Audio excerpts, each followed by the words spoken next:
നമസ്കാരം. നിങ്ങൾക്ക് ആരാണ് മാസ്റ്റർ സോളുകൾ എന്ന് അറിയാമോ?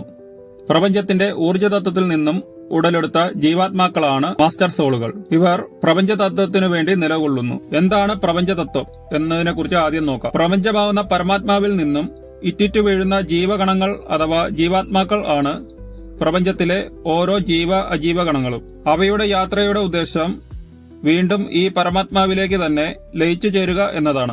എന്നാൽ കർമ്മബന്ധങ്ങളിൽ അകപ്പെടുന്ന ജീവാത്മാക്കൾ പരമാത്മാവിൽ നിന്ന് വന്നപ്പോൾ ഉണ്ടായിരുന്ന നൈർമല്യത നഷ്ടമാകുന്നതുകൊണ്ട് ആ നൈർമല്യത തിരിച്ചു കിട്ടുന്നതുവരെ ജീവലോകത്ത് നിലനിൽക്കേണ്ടി വരുന്നു. പല പല ജന്മങ്ങളിലൂടെ ഈ ജീവാത്മാക്കൾ തങ്ങൾ പരമാത്മാവിൽ നിന്നും വന്ന അംശങ്ങൾ തന്നെയാണെന്ന് തിരിച്ചറിയുന്നു. മാസ്റ്റർ സോളുകളുടെ ദൗത്യം ജീവാത്മാക്കളെ പരമാത്മാവിനെ കുറിച്ചുള്ള അറിവ് നൽകുകയും വീണ്ടും അതിൽ ലയിച്ചു ചേരുവാൻ വേണ്ടി എന്തൊക്കെ പ്രപഞ്ച നിയമങ്ങൾ പാലിക്കണമെന്ന് പഠിപ്പിക്കുകയുമാണ്.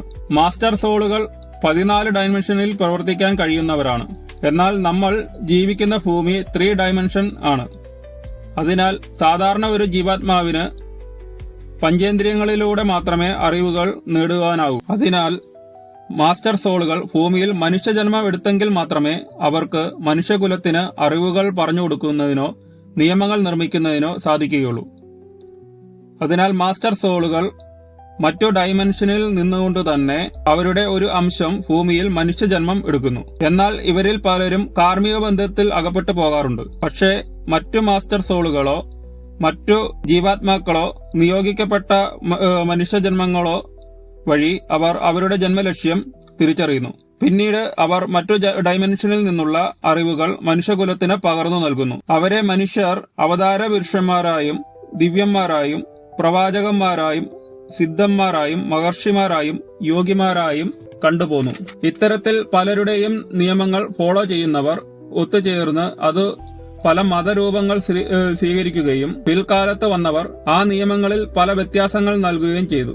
മനുഷ്യർ പ്രപഞ്ച നിയമങ്ങളിൽ നിന്നും വ്യതിചലിക്കുമ്പോൾ മാസ്റ്റർ സോളുകൾ വീണ്ടും ഭൂമിയിൽ ജന്മമെടുക്കുന്നു. അവർ പക്ഷേ വഴികൾ വ്യത്യസ്തമായി സ്വീകരിച്ചെന്നു വരാം. അങ്ങനെ അവ വ്യത്യസ്ത മതരൂപങ്ങളായി പ്രാപിക്കുന്നു. ഈ ആധുനിക ലോകത്ത് അഥവാ കലികാലത്ത് മതങ്ങൾ അവയുടെ ഉദ്ദേശലക്ഷ്യം മറന്നു അധികാരം പിടിച്ചെടുക്കുകയും നിലനിർത്തുകയും മാത്രമാണ് അവരുടെ ലക്ഷ്യം. ഈ ലോകത്തിൽ ഇപ്പോൾ മതം ഉപയോഗിക്കുന്നത് അതിനുവേണ്ടി മാത്രമാണ്. എന്നാൽ ഇത് മാസ്റ്റർ സോളുകളുടെ തിരിച്ചുവരവിന്റെ സമയമാണ്. കാരണം 4 ലക്ഷം വർഷത്തോളം നീണ്ടുപോകുന്ന കലിയുഗം അത്രയും നാളത്തെ ദുഷ്കർമ്മങ്ങൾ വെറും 5000 വർഷങ്ങൾ കൊണ്ട് മനുഷ്യരാശി ചെയ്തു തീർത്തിരിക്കുന്നു. ഇനി സത്യത്തിലേക്കുള്ള തിരിച്ചുപോക്കിന്റെ സമയമാണ്. ആ ലക്ഷ്യത്തിലേക്ക് നമ്മളെ നയിക്കാൻ അവർ അഥവാ മാസ്റ്റർ സോളുകൾ നമ്മളുടെ ഇടയിൽ തന്നെ ജീവിക്കുന്നുണ്ട്. തെളിവുകൾ വരുന്ന വീഡിയോകളിൽ ഞാൻ പങ്കുവെക്കുന്നതാണ്.